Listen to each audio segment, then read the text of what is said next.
அந்த பொதுக்குழு கூட்டத்தில் பேசும்பொழுது வாஜ்பாய் அவர்கள் சொன்னது, நாம் விவசாயிகள் உற்பத்தியை பெருக்க வேண்டுமென விரும்புகிறோம், அதற்கான திட்டங்கள் செயல்படுத்துகிறோம்.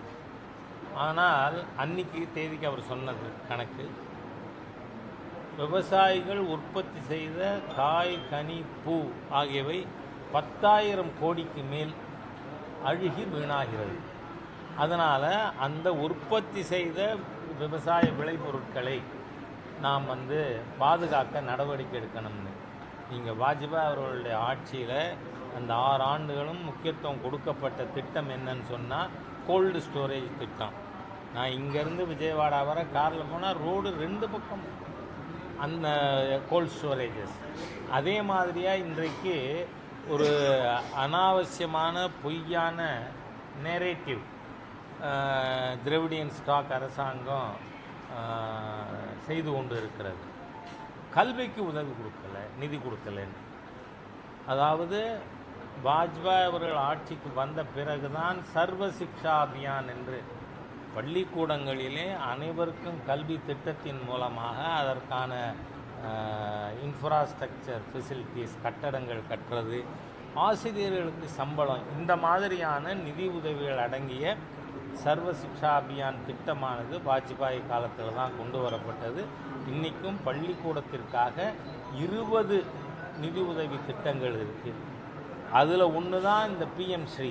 அதுக்கு கண்டிஷன் இருக்குது, நீங்கள் நேஷ்னல் எஜுகேஷன் பாலிசியை அக்செப்ட் பண்ணணும். அதனால் இவர்கள் பொய்யான நேரேட்டிவை மக்கள் முன்னாடி வைக்கிறதுக்கு விரும்புகிறாங்க. ஒன்றுமில்லை, இப்போ ரீசண்ட் இஷ்யூ 100 நாள் வேலை திட்டத்தை 125 நாளாக, ஏன்னா இதுவரை நாம் சொன்னதே அதை 100 நாள் திட்டம் 100 நாள் திட்டம்னு தான் சொல்லி வந்திருக்கோம். அது துவங்கப்பட்டதிலிருந்து 100 நாட்கள். இப்போ 125 நாட்களாக அது அதிகரிக்கப்பட்டு இருக்கிறது. இதை கூட அக்னாலஜ் பண்ணலை. அது மாத்திரமில்லை, கிராமப்புறங்களில் விவசாயிகள் மற்ற வேலை செய்பவர்களை கூலி ஆட்கள் வேணும் அப்படின்னு நினைக்கக்கூடியவர்கள் எல்லாம் வச்ச பிரதானமான கோரிக்கை என்ன?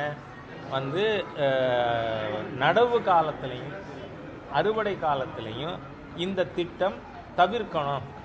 காரணம் என்னன்னா, விவசாயிகளுக்கு நடுறதுக்கோ அறுவடைக்கோ ஆட்கள் கிடைப்பதில்லை அப்படிங்கிற காரணத்தினால. அவை இந்த திட்டத்தில் என்ன சொல்லப்பட்டிருக்கு? இந்த நடவு மற்றும் அறுவடை காலங்களை தவிர்த்து 125 நாட்கள்.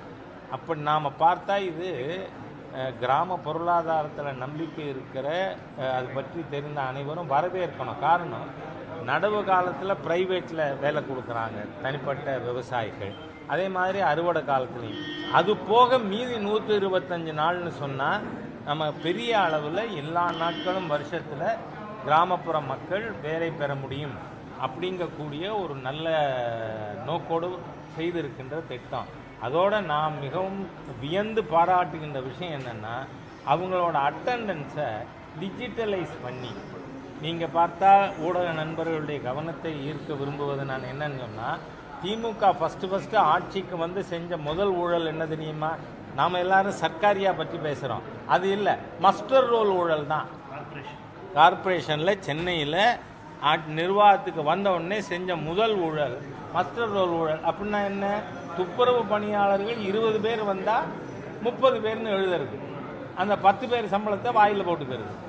ஆக அந்த மாதிரி இருந்தது. அப்படித்தான் இந்த 100 நாள் வேலைவாய்ப்பு திட்டத்தில் நடந்து கொண்டு இருந்தது. இப்போ அவங்க அட்டண்டன்ஸை டிஜிட்டலைஸ் பண்ணினா வாயில் போட்டுக்கிறது சாத்தியம் இல்லைங்கிறதுனால கதறாங்க சில பேர். அதுதான். அது மாத்திரமில்லை, நீங்கள் தமிழ்நாட்டில் இப்போ தான் மழைக்காலம் கிட்டத்தட்ட முடிகிற ஸ்டேஜுக்கு வந்திருக்கு.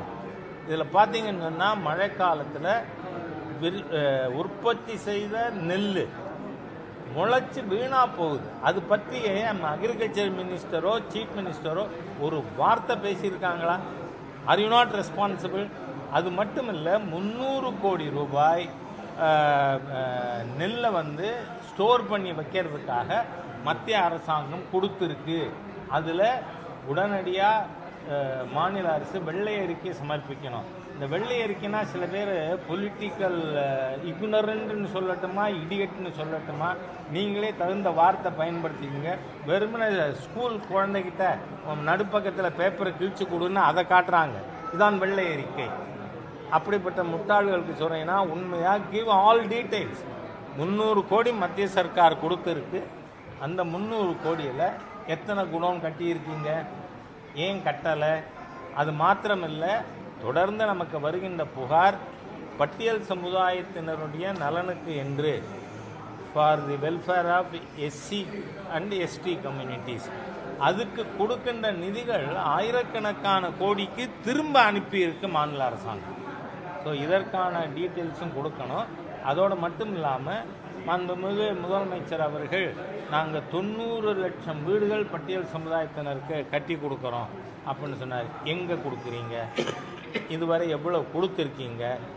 ஆகவே மக்களை தேர்தல் காலத்தில் ஏமாற்றுவதற்காக பொய்யான நேரேட்டிவ்ஸ், ஃபால்ஸ் கிளைம், அதன் மூலமாக மக்களை திசை திருப்ப மாநில அரசு முனைவது வன்மையாக கண்டிக்கத்தக்கது. இந்த மத்திய அரசாங்கம் பல்வேறு நலத்திட்டங்கள் பெண்களுக்குன்னு நீங்கள் பார்த்தீங்கன்னா பிரதம மந்திரி ஜன்தன் யோஜனானாலும் முன்னுரிமை யாருக்கு? பெண்களுக்கு. அதே மாதிரி இது கழிவறை திட்டம். காலையில் வயது வந்த தன் பெண் குழந்தை திறந்த வெளிக்கு போகுதுன்னா ஒரு பெற்றோருக்கு எவ்வளவு மன வருத்தம் இருக்கும். அதனால தான் டாய்லெட் ஸ்கீம். நீங்கள் மாண்புமிகு பிரதமர் நரேந்திர மோடி அவர்களைப் போல பெண்களுடைய ஒவ்வொரு ஆஸ்பெக்ட் ஆஃப் தேர் லைஃப் அதை பற்றி சிந்தித்து திட்டங்கள் கொண்டு வருவது என்பது மற்ற அரசாங்கங்கள் செய்யாத ஒரு விஷயம். அதனால் இன்றைய தினம் வாஜ்பாய் அவர்களுடைய 100 ஆண்டு நினைவு தினத்தில் நாம் வாஜ்பாய் அவர்கள் நாட்டிற்கு செய்த தொண்டு, சேவை, சாதனை, அதோடு கூட மாண்புமிகு பிரதமர் மோடி அவர்கள் செய்து கொண்டிருக்கின்ற விஷயங்களை ஊடக நண்பர்கள் நீங்கள் பிஜேபிக்குன்னு இல்லை, மக்களுக்கு, ஏழை எளிய மக்கள், பெண்கள், பிற்படுத்தப்பட்டவர்கள், எஸ்சி எஸ்டி மக்கள், இவங்களோட திட்டங்கள் எல்லாம் என்னென்ன அரசாங்கம் செஞ்சீங்கன்னா அந்த திட்டத்தை பற்றி அவங்களுக்கு விஷயம் தெரிஞ்சால் தான் அவங்க சேருவாங்க. அதுக்காக இதை செய்யணும்னு கேட்டுக்கிறேன். 5 ஆண்டு காலம் திராவிட முன்னேற்ற கழகம் அடல் பிஹாரி வாஜ்பாய் அவர்களுடைய அமைச்சரவையில் பங்கு பெற்றது. அதனால் தமிழகத்தில் பிரபலமான பூங்காவோ அல்லது லைப்ரரியோ வாஜ்பாய் அவர்கள் பெயர் வைக்க வேண்டும். அதுக்கு உடனடியாக தமிழக முதலமைச்சர், நீங்களே ஆட்சியில் இருந்தீங்க 5 வருஷம், ஆகவே அந்த மிகப்பெரிய ஜனநாயகவாதி இந்த உலகத்தில் வாஜ்பாய் அவர்களுடைய பெயர் வைக்க மாநில முதலமைச்சர் அவர்கள் நடவடிக்கை இந்த ஜனவரியில் கூடுற சட்டசபை குளிர்கால கூட்டத்தொடரில் அதை அறிவிக்கணும் அப்படின்னு கேட்டுக்கிறேன். நான் சொல்கிறதுக்கு இது இருக்குது, நீங்கள் எதுவும் கேட்குறேன்னா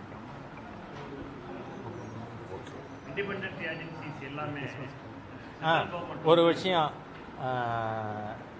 இன்றைய தினம் கிறிஸ்மஸ் கொண்டாடுகின்ற அனைத்து கிறிஸ்தவ சகோதர சகோதரிகளுக்கும் கிறிஸ்மஸ் நல்வாழ்த்துக்களை தெரிவித்துக் கொள்கிறேன்.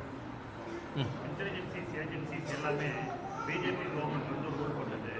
இப்போ எஸ்ஐஆரில் 1 கோடி வாக்காளர்கள் நீக்கப்பட்டிருக்காங்க. ஜனநாயக ரீதியாக மக்கள் வாக்களிக்கிற உரிமை இல்லைன்னு ராகுல் காந்தி அப்படின்னு யார் சொல்லியிருக்கு? எதிர்கட்சிகள் எல்லாமே. அதாவது மிக வெளிப்படையான தன்மையோடு தேர்தல் கமிஷன் இந்த எஸ்ஐஆர் ஸ்கீமை அணுகியிருக்கு. இது முதல் முறை அல்ல. 1952லேருந்து ஏற்கனவே 10 முறை எஸ்ஐஆர் நடந்திருக்கு. இது 11வது தடவை. இந்த என்ன சொல்லியிருக்காங்க, புதிதாக சேர்றவங்க ஃபார்ம் 6 கொடுக்கணும், டிலீட் பண்ணுறதுக்கு ஃபார்ம் 7, ஷிஃப்டட் வாக்காளர்களுக்கு ஃபார்ம் 8. இதில் நீங்கள் பார்த்தா கிட்டத்தட்ட 24-25 லட்சம் பேர் டெட்டு. அது நீக்கணுமா வேண்டாமா? நீக்கணும். ஷிஃப்டட், நீங்கள் சென்னை மாதிரி சிட்டிஸில் அது அதிகமாக இருக்குது. ஏற்கனவே இருக்கிற அசம்பிளிலேருந்து இன்னொரு அசம்பிளிக்கு ஷிஃப்ட் ஆகுது. இந்த அசம்பிளிக்குள்ளேயே ஒரு பூத்துலேருந்து இன்னொரு பூத்துக்கு ஷிஃப்ட் ஆகுது. இந்த மாதிரி நடக்குது. இதில் கிட்டத்தட்ட 80% வாக்காளர்கள் ஷிஃப்டட் கேட்டகரியில் வராங்க. அதனால் அவங்களுக்கு இந்த காலகட்டம் இருக்கே ஜனவரி 16ன்னு நினைக்கிறேன் நான், அது வர அந்த ஷிஃப்டட் வாக்காளர்கள் அவங்கள பதிவு பண்ணிக்கணும் ஃபார்ம் 8 கொடுத்து அப்படின்னு நான் கேட்குறேன். இதில் வந்து இந்த அதிகாரிகள்லாம் யார்? ஒரு பூத்துக்கும் பூத் லெவல் ஆஃபீஸர்ஸ் BLO யார் போட்டிருக்கா? State government. இதில் சென்ட்ரல் கவர்மெண்ட்டுக்கு ஏதாவது ரோல் இருக்கா? கிடையாது. எலெக்ஷன் கமிஷனுக்கே தனி எம்ப்ளாயீஸ் அரேஞ்ச்மெண்ட் இருக்கா? கிடையாது. மாநில ரெவென்யூ டிபார்ட்மெண்ட்டு தான், கலெக்டர், தாசில்தார், கீழே இருக்கிற அலுவலர்கள் அவங்க தானேங்க இந்த SIRஐயே செயல்படுத்தியிருக்காங்க. அப்படின்னா ஸ்டாலின் அவர்களோ திமுகவோ இல்லை திமுக கூட்டணி கட்சிகளோ இந்த நேரம் சேர்க்காதன்னு சொல்லிருச்சுன்னு சொல்கிறாங்களா? எனக்கு புரியலை. அதனால் SIR திறந்த புத்தகம், அது மத்திய அரசாங்கம் தேர்தல் கமிஷன் செய்யுது, அவ்வளவுதான். நீங்கள் சென்ட்ரல் ஏஜென்சிஸை நாங்கள் சரியாகவே பயன்படுத்தலையோன்னு தெரியுது. ஏன்னா வந்து காங்கிரஸ் ஆட்சி காலத்தில் CBIக்கு என்ன பேர் இருந்தது ஐயாவுக்கெல்லாம் தெரியும், லாங் ஸ்டாண்டிங் பொலிட்டிக்கல் லீடர்ஸ். அதுக்கு காங்கிரஸ் பியூரோ ஆஃப் இன்வெஸ்டிகேஷன் பேர். இப்போ யாரும் அது சொல்கிறது இல்லை. அதனால் சென்ட்ரல் ஏஜென்சிஸை we don't neither use nor misuse, எல்லாமே இண்டிபெண்ட் கான்ஸ்டிடியூஷனல் பாடிஸ். அவர்கள் ஆதாரங்களின் ப்ரூஃபின் அடிப்படையில் நடவடிக்கை எடுக்கிறாங்க. ஒரு நாள் பயணமாக தமிழகம் வந்தார். குறிப்பாக எடப்பாடி பழனிசாமி தெரிவிச்சிருக்காரு. எந்த அளவுக்கு கூட்டணி பேச்சுவார்த்தை என்பது நடைபெற்றது? நான் என்ன சொல்கிறேன், முடிவு எடுத்து தேசிய ஜனநாயக கூட்டணியினுடைய பொலிட்டிக்கல் லீடர்ஸ் அறிவிக்கிறதுக்கு முன்னாடி நான் உங்கள்கிட்ட ஏதாவது விஷயம் பேசினா அது முறையா? It's not fair. வந்திருக்காங்க, கூட்டணி தலைவர்கள் அடிக்கடி சந்திப்பார்கள், விரைவிலேயே முடிவுகள் எடுக்கப்படும். ஆனால் ஒரு விஷயம் நான் உங்களுக்கு உத்தரவாதம் தரேன், எந்த முடிவெடுத்தாலும் உங்கள் மூலமாகவே மக்களுக்கு எடுத்து செல்லப்படும். Okay, thank you.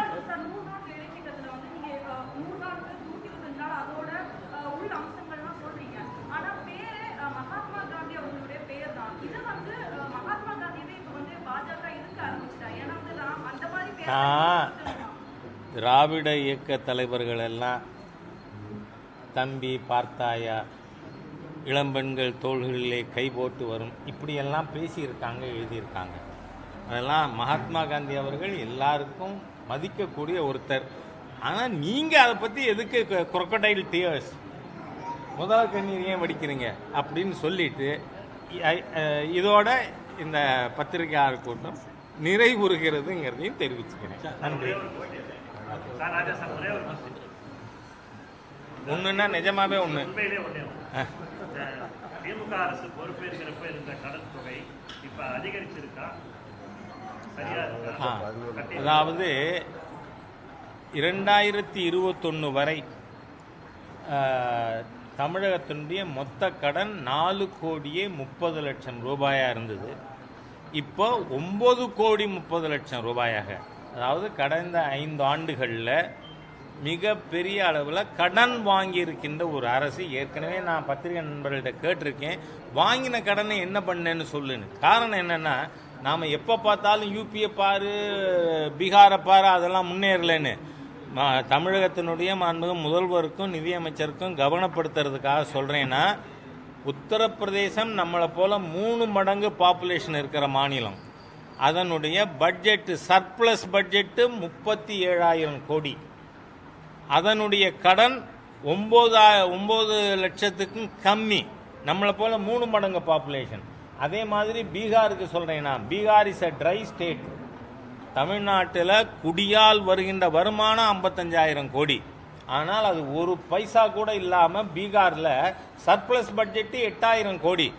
நான் சொல்கிறேன், உத்தரப்பிரதேசம், பீகார் போன்ற மாநிலங்கள் முன்ன வேணா பீமார் ஸ்டேட்னு சொல்லியிருக்கலாம். இன்றைக்கு அவர்கள் வளர்ந்து கொண்டிருக்கின்ற பொருளாதாரம், அழிந்து கொண்டிருக்கின்ற பொருளாதாரம் தமிழக பொருளாதாரம். நன்றி.